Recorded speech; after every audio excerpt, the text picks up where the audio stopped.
ಏನು ನೋಡ್ರಿ ಅದು ಏನೈತೋ ಗೊತ್ತಿಲ್ಲ. ಇವತ್ತೆಲ್ಲ ವಾಯ್ಸ್ ರೆಕಾರ್ಡಿಂಗ್ನು ಡೂಪ್ಲಿಕೇಟ್ ಮಾಡ್ತಾರೆ. ಈಗ ಅಲ್ಲಿ ಇದ್ರಾಗ ಹಾಸ್ಯ ಇದ್ರಾಗ ಯಾವನೋ ಬದಾರಲ್ಲ ಎಷ್ಟು ಚಂದ ಮಾಡ್ತಾರೆ. ಹಾಂ, ಕಾಮಿಡಿ ಇದ್ರಾಗ ನೋಡಿರಲ್ಲ, ಮಿಮಿಕ್ರಿ. ಅವ್ರಿಗೆ ದಲಿತರು ಬೇಕಾಗಿಲ್ಲ ರೀ, ಹಿಂದೂಗಳೇ ಬೇಕಾಗಿಲ್ಲ, ಅವ್ರು ಬರೀ ಸಾಬ್ರೆ ಬೇಕಾಗಿಲ್ಲ.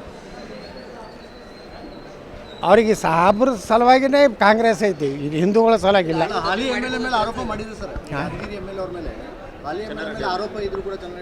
ಏನು ಮಾಡಿದ್ರೆ ದಲಿತ ಪಾಪ PSI ಇವತ್ತು ಆತ್ಮಹತ್ಯೆ ಮಾಡ್ಕೊಂಡ. ಅದಕ್ಕೆ ಯಾರು ಅದೇ ನಾ ಕೇಳ್ತೀನಿ, ದಲಿತ ಸಂಘಟನೆಗಳು ಎಲ್ಲಿ ಅದಾವು? ಭಾಳ ದೊಡ್ಡ ಹೋರಾಟ ಮಾಡ್ತಿದಾರಲ್ಲ. BJP ಬಂದ್ರೆ ಸಂವಿಧಾನ ಚೇಂಜ್ ಮಾಡ್ತೀನಿ ಅಂತ ಶಂಕ ಹೊಡಿತಾರಲ್ಲ. ಈಗ 16 ವರ್ಷನಾಗ ಭಾರತೀಯ ಜನತಾ ಪಾರ್ಟಿ, ಹಿಂದೆ 6.5 ವರ್ಷ ಅಟಲ್ಜಿ, ಈಗ 10-11ನೇ ವರ್ಷಕ್ಕೆ ಪ್ರಾರಂಭ ಆಯ್ತು ನಮ್ಮ ನರೇಂದ್ರ ಮೋದಿ. ಯಾವ ಸಂವಿಧಾನ ಚೇಂಜ್ ಮಾಡಿವಪ್ಪ? ಮೀಸಲಾತಿ ಎಲ್ಲಿ ಕಡಿಮೆ ಮಾಡೀವಿ? ಪ್ರಮೋಷನ್ದಲ್ಲಿ ಮೀಸಲಾತಿ ಕೊಟ್ಟಾರೆ ಅಟಲ್ ಬಿಹಾರಿ ವಾಜಪೇಯಿ ಅವರು. ಇವರಿಗೆ ಕೆಲವೊಂದು ಪೇಡ್ ಸರ್ವೆಂಟ್ ಇದ್ದಂಗೆ ಅದರ ಕೆಲವೊಂದು ಮುಖಂಡರುಗಳು ದೇಶದಲ್ಲಿ.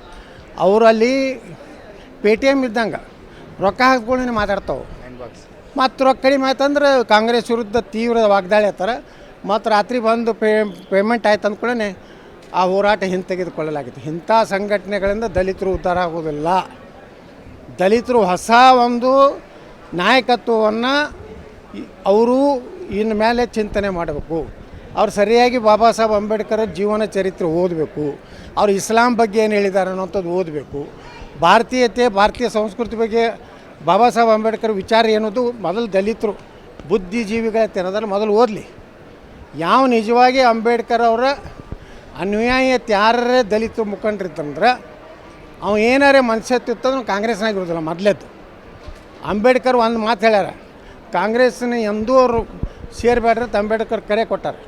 ಅವರು ಭಾರತೀಯ ರಿಪಬ್ಲಿಕನ್ ಪಾರ್ಟಿ ಕಟ್ಟೋದು, ಕಾಂಗ್ರೆಸ್ನಿಂದ ಹೊರಗೆ ಬಂದರು. ಕಾಂಗ್ರೆಸ್ನವ್ರು 2 ಸಲ ಸೋಚ್ಯಾರ ಇದ್ರಾಗ ಬಾಂದ್ರಾದಾಗ. ಅದಕ್ಕೆ ದಲಿತ ಇವತ್ತಿನ ಮುಖಂಡರು ಕಾಂಗ್ರೆಸ್ನಾಗ ಅದಾರಲ್ಲ, ಅವ್ರು ಯಾರೂ ಅಂಬೇಡ್ಕರ್ ಅನುಯಾಯಿಗಳಲ್ಲ. ಅವರೆಲ್ಲ ಕಮರ್ಷಿಯಲ್ ರೊಕ್ಕಕ್ಕೆ ಹೋದವರು. ಈ ವಿಡಿಯೋ ನಿಮಗೆ ಇಷ್ಟವಾದಲ್ಲಿ ಲೈಕ್ ಮಾಡಿ, ಶೇರ್ ಮಾಡಿ, ಸಬ್ಸ್ಕ್ರೈಬ್ ಮಾಡಿ.